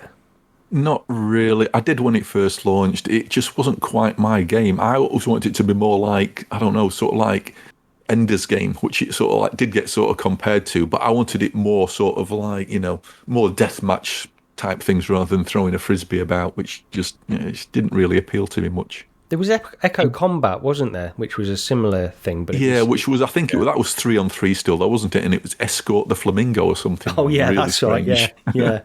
And that still didn't really appeal to me. Stuff like that.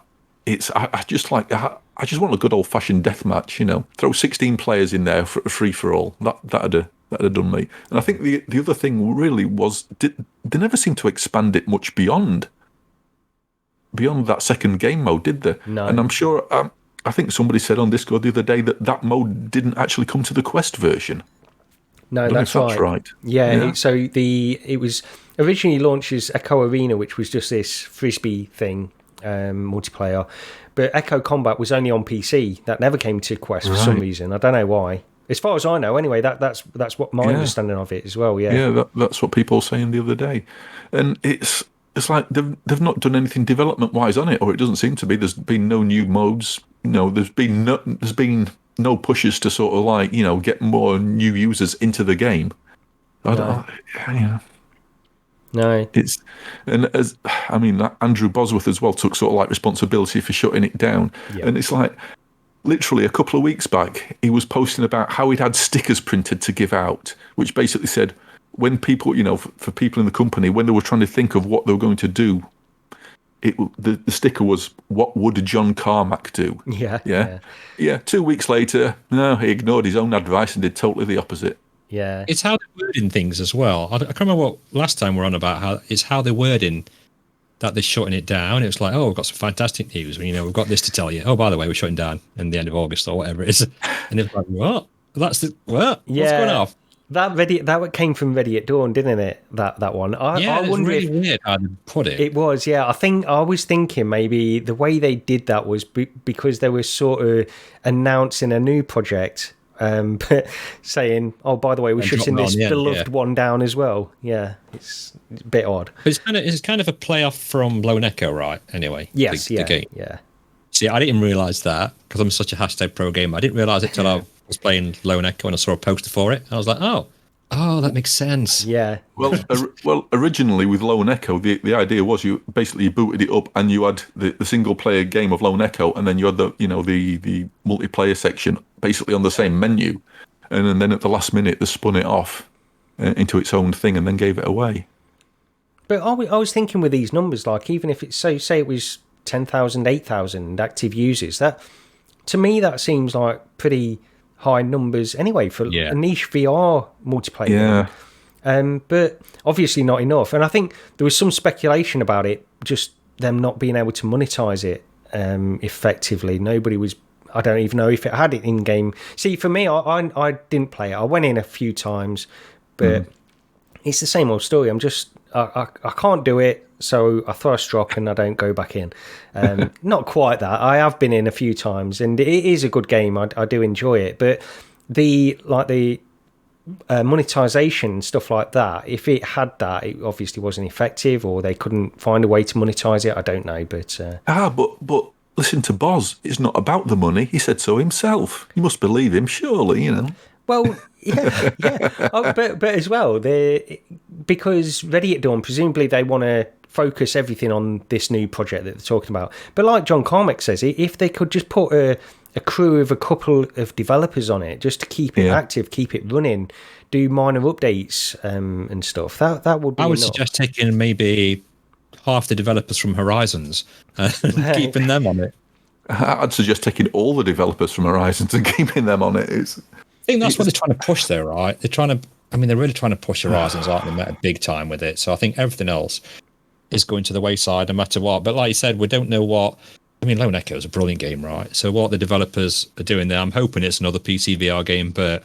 It won't be. There's no chance of that. I can't see it being that. No. What's the betting it's going to be somewhat mixed reality, since they've been going on about that a lot recently as well, haven't they? There's like this big push for Quest 3 and, as a mixed reality device. Well, what do you think of a theory where it's Lone Echo coming to Quest 3 or something like that?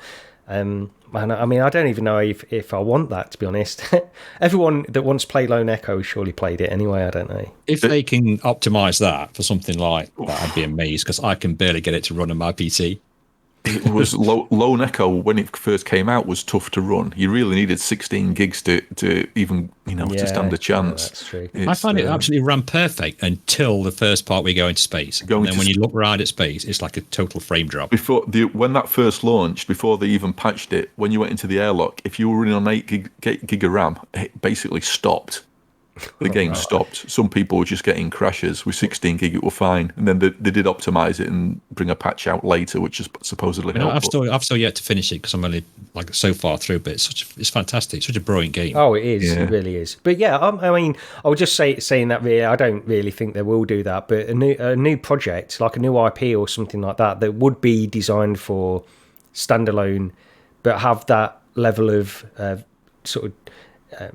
I suppose experience, because they've been doing it for quite a long time now, this VR stuff. So I think, and they certainly know how to make it work. So that would be great either way. I think it's just disappointing for players of this, of course.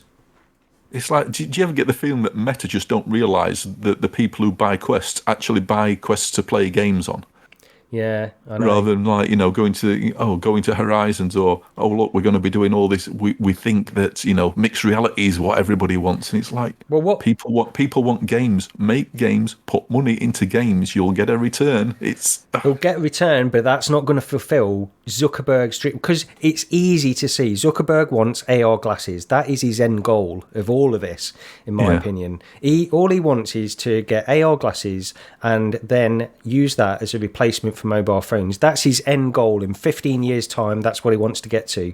And the transition between going from VR, from purchasing Oculus, which is a VR company focused entirely around gaming, and having that slow transition to mobile-based AR kind of gaming platform, is going to be difficult for a lot of people, honestly. I think it's going to really put a strain on the fact that most people that are into VR at the moment are people that want to play games. And I mean, to me, it's easy to see that Zuckerberg is moving away from that, and it's not going to be easy for the next few years, I don't think. If you want to slam Horizons as well, I briefly nipped in it again just to see if it improved any.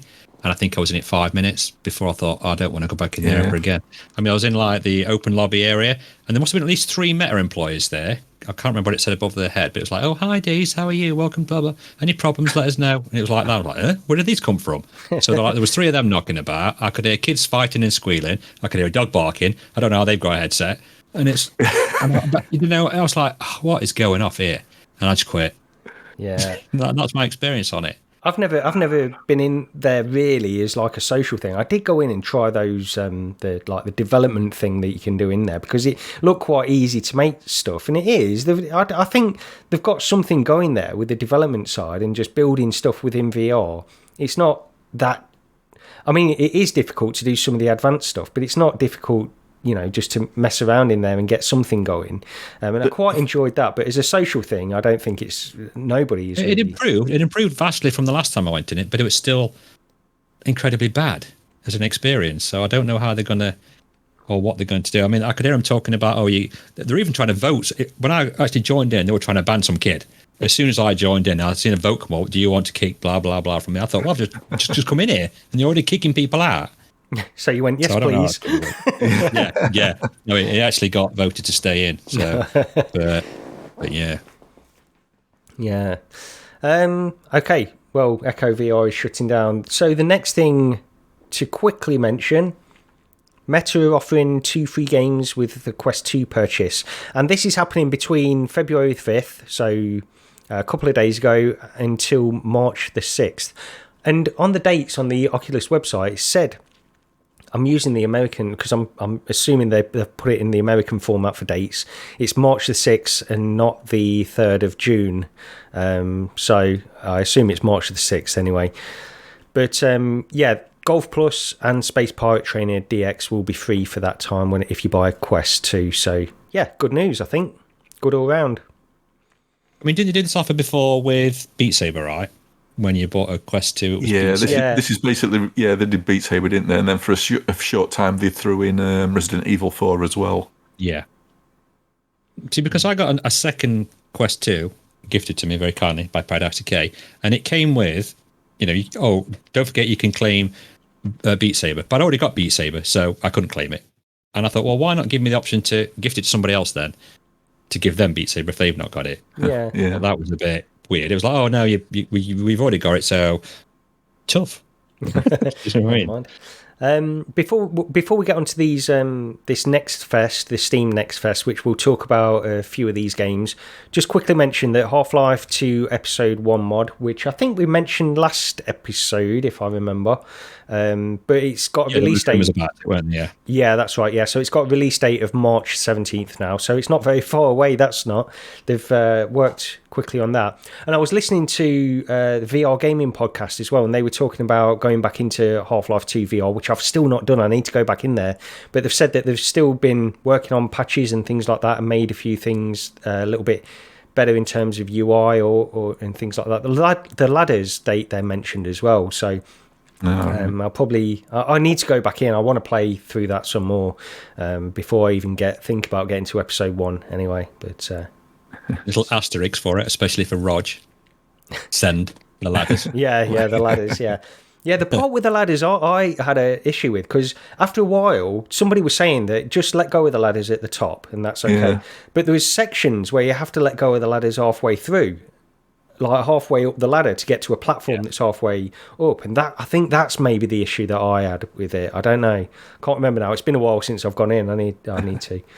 I think when I was doing it, you could sort of look at the area, and it come up with like a yellow circle where it sort of like teleported it to. Apparently, that's a new thing they've added in. Yeah, that's part of it. Yeah, so that's good. Anyway, I thought there's been multiple changes to it which have been improvements. Anyway, so yeah.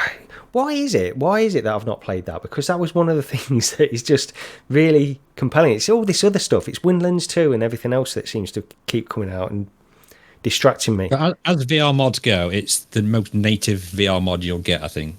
Yeah. I don't know what you think about it, Rog, but like run about gun placement and hand placement and things like that earlier on, and this is brilliant. You wouldn't know. It's just like playing Half-Life Alyx, really. Yeah, it's. I started playing it, and the ladder situation aside, it was excellent, and then I've just not gone back. Yeah. But I did play through it when Valve did their very early one on the DK1. They did like a sort of like implementation for Half-Life 2 and Team Fortress 2, and it was mouse and keyboard. But I played through it on that anyway, and oh man, I missed Team Fortress 2 so much, because the only time I ever played it was in VR, and it was absolutely brilliant. It was so good.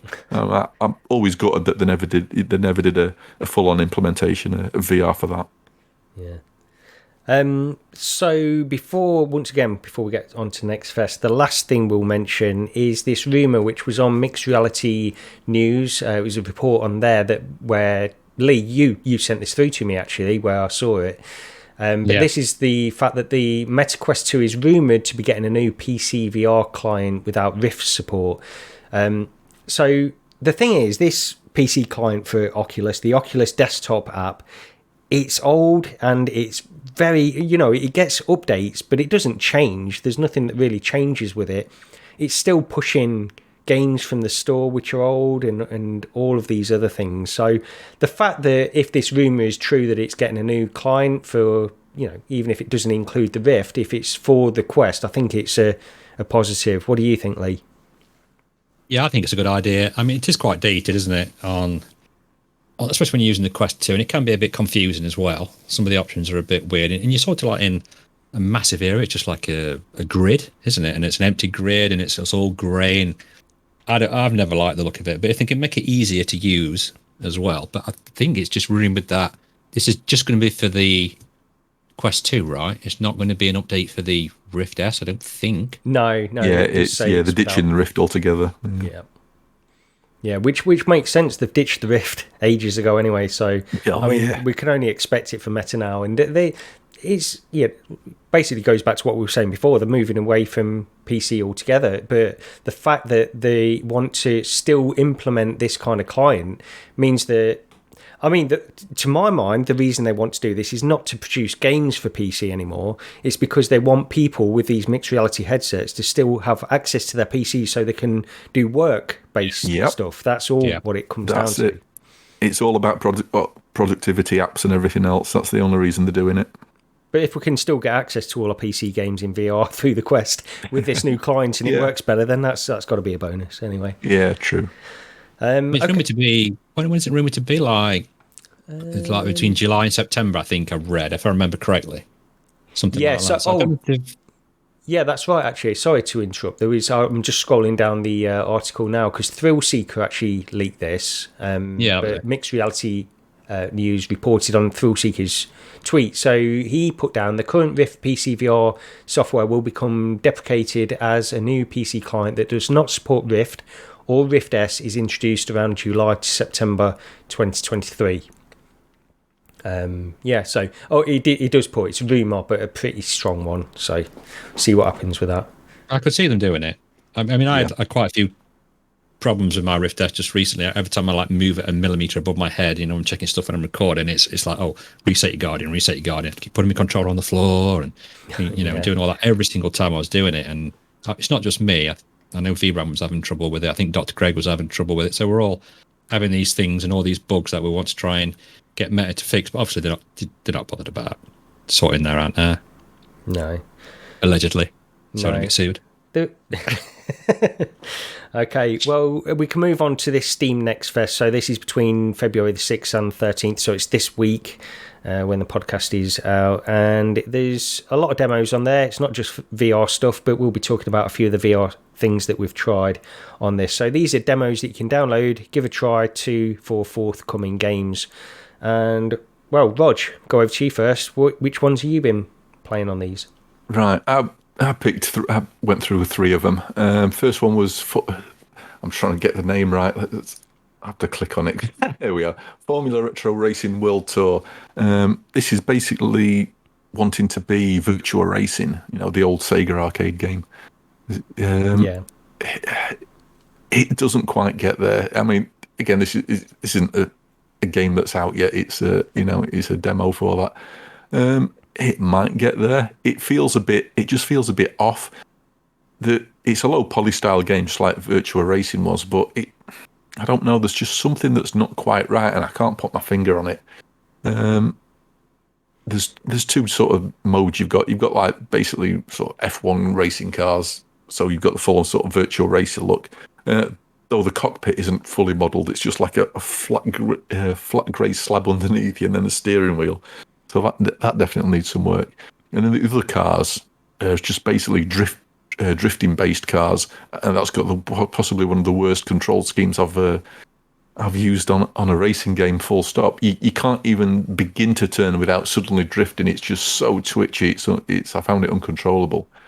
I mean, hopefully they'll put a lot more work into it and get it to the point where it is that sort of like virtual racing game that I want. Because I really love the old virtual racing game.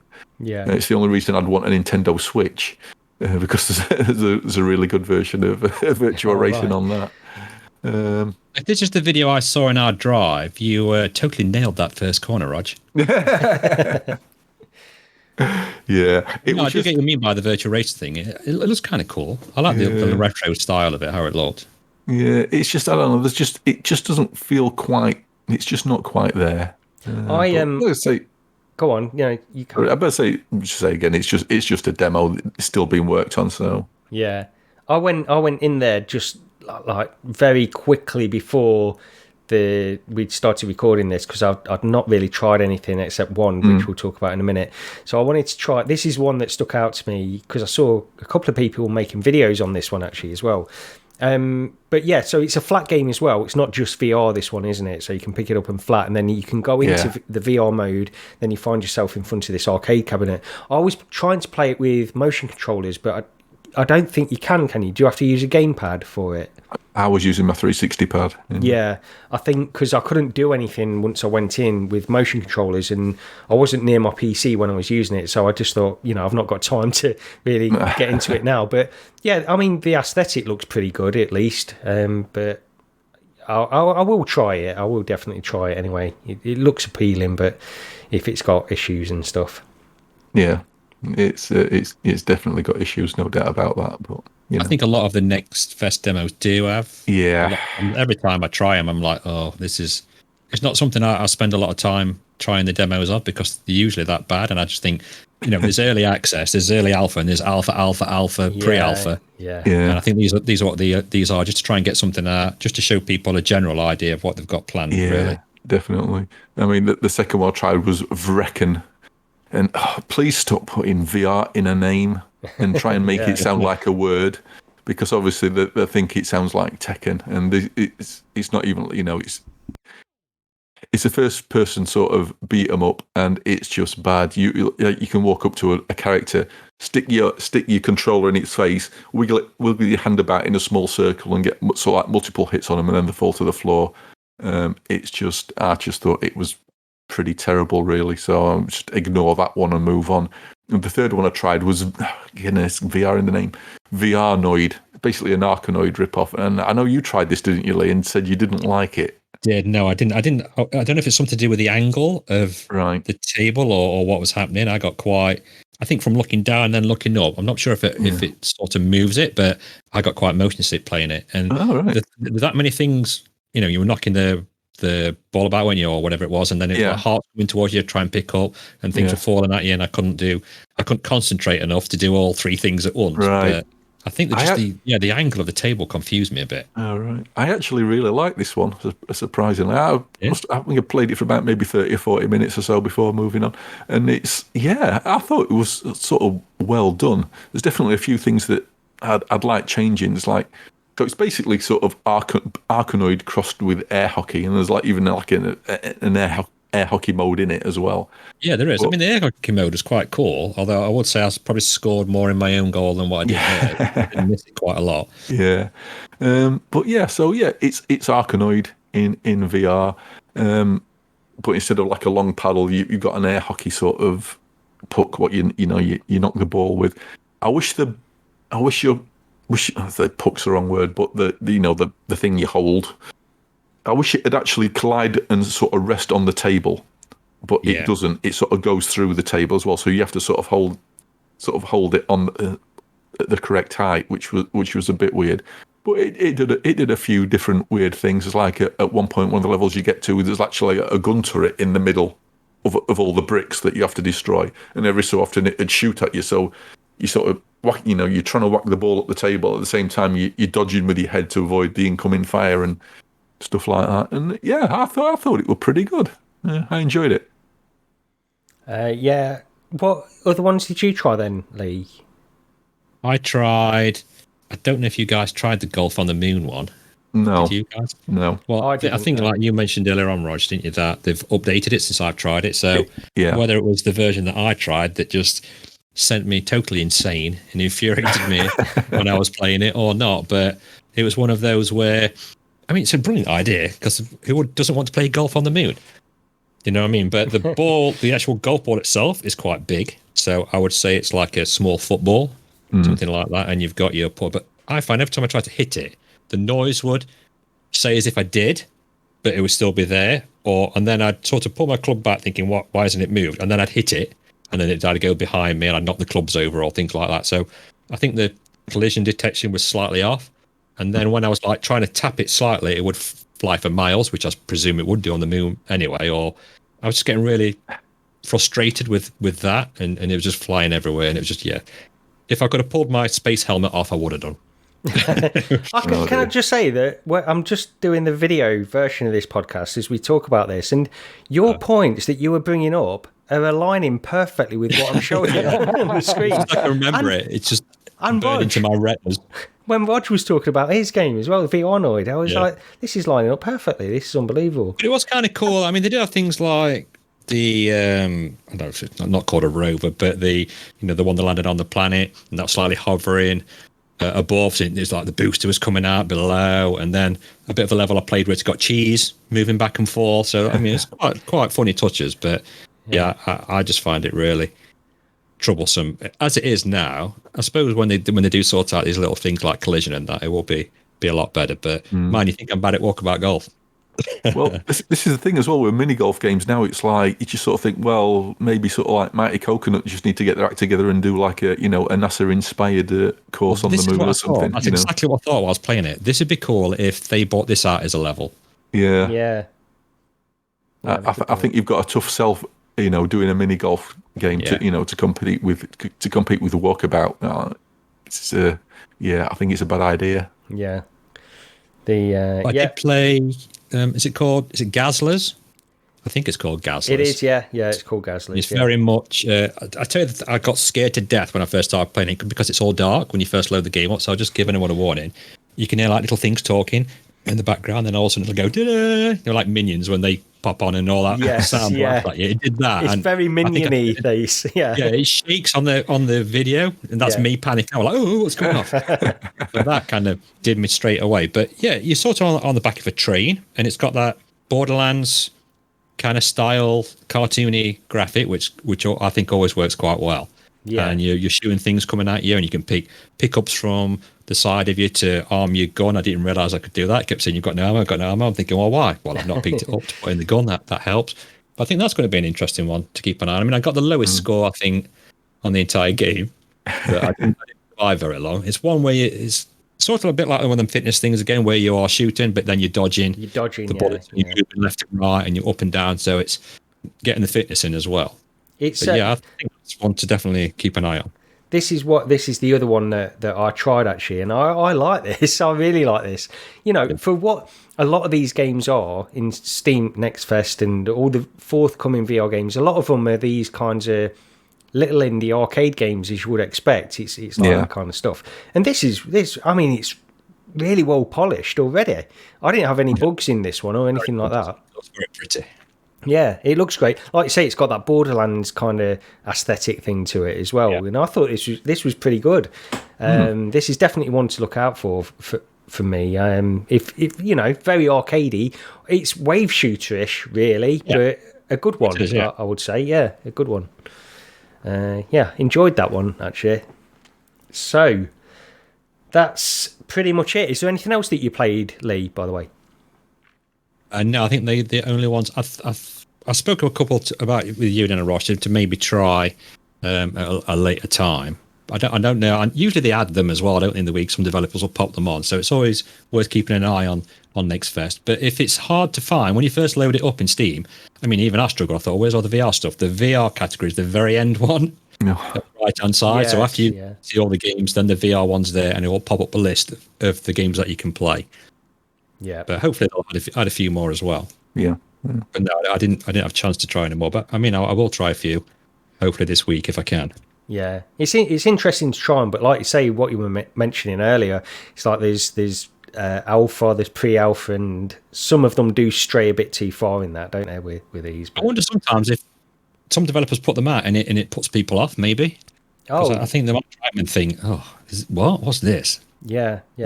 I think I don't really have great experiences with the demos, apart from that Gazzlers was quite cool. I think some of them use it as a way to gauge interest. Like, is it worth developing this further and that kind of stuff? Maybe, I don't know. But I've said it. I don't know a lot in this episode. I think I'll just keep going. It's how I'm ending sentences now. That's me. Fantastic. Okay, but we should probably end this episode anyway. That's pretty much everything we wanted to go through. as I mentioned at the beginning of the show, please comment, subscribe, and like the video and comment. Yeah, comment on the video. That's probably the best thing you can do, really. Just give us some feedback, ask questions or anything like that, and leave a review on the podcast platform that you use as well. If you listen to this the audio format. But the other thing, as we reiterated earlier in the show with Windlands 2, we do have a giveaway. Follow us on Twitter at RECENTEREDPod. We'll have a tweet out when this podcast goes live, and it will just basically say, retweet this for a chance to win Windlands 2. And you do that, and we'll contact you on Twitter if you're the winner of it. We're using Lee's random wheel number generator thing to pick the winner, so it's all fair and square. But that's it from us. Any last thoughts, guys? Get retweeting, get winning. There you go. That's it. That's good. Yeah. We'll yeah. Did you make that up just now? Because that's very good. Yeah, there you go. You can have that one for free. Yeah. Oh man, it's just back to waiting for PSVR2 now. It's like 2 weeks to go. 2 weeks to go. Yeah, I know. I'm looking forward to trying it. I don't know if I'm allowed to say. I didn't mention on the video. I assume there's no reason I can't say, is there, Lee? No, you can mention, yeah. I'm hoping Lee and I are both. Well, you'll be going round to Paradise Decay's house to try it either way. But yeah, I'm hoping to get round there and give it a try as well, so I can give some impressions on the podcast too. The only worrying thing for me is, and it's nothing to do with how it'll look, how it plays, or the games or anything like that. The worrying thing for me is I want to take the headset off, look at you, and say, "Oh, I've got to save £1,100 now." Yeah, I know. That's the issue. I've got to buy this. I'm very nervous about it. I said to my wife, and the kids were all in the room, and my son, I've mentioned before actually, my son, he plays on PS4 and he's never really been bothered. I've said, don't you want a PS5? I've tried to encourage him, but he's never been bothered by it. And then over the weekend he said, yeah, maybe we should get a PS5. And I said to my wife, I said, there's serious FOMO going on with me right now, because everybody's talking about PSVR2, and I might just start selling stuff to pick up a PS5 and PSVR2. Because I've even said to the missus, you do know this headset I bought is PlayStation 5 compatible. So if we ever got one of those, then we've got a headset for it. And if we ever do get a PlayStation 5, then might as well pick up the PSVR 2. Yeah. It's a good argument. I don't know how they can argue with that, really. It's all rational stuff that's going on here. But anyway. Oh, God. I'm going to have to get one. I've got to find the money somewhere. Do it. It's just too much in one go. That's the problem. Funny thing. It's just like, but I mean, I like I said before, I'm sure I mentioned it, but I wanted a PS5 when they originally came out. But because the scalpers and COVID and how everything was, I just couldn't, I wasn't willing to pay that sort of money for one. Yeah. And now you can sort of get one. I've not got the money, whereas I did then. So it's just one. That's pretty much the identical situation to me. I think because it's tough at the minute, honestly. Just everything's going up. Everything is going up in cost. So I'm not talking about technology. Just in general, in real life, everything's going up. So yeah. My local Asda wanted £4 for a bottle of salad cream the other day. Oh, you must be joking. A pack of 10 fish fingers, and this is going back a month or two. Pack of 10 fish fingers, £6 something from Asda. The worst one was COVID. They went up to about £7 or £8 at my local one at one point. Jesus, fish fingers. The cod fish fingers. Fish fingers. They're stupid, crazy money again. Like when butter went up, you tub a lure pack for £5 or whatever it was. Like what? Has it got gold in it?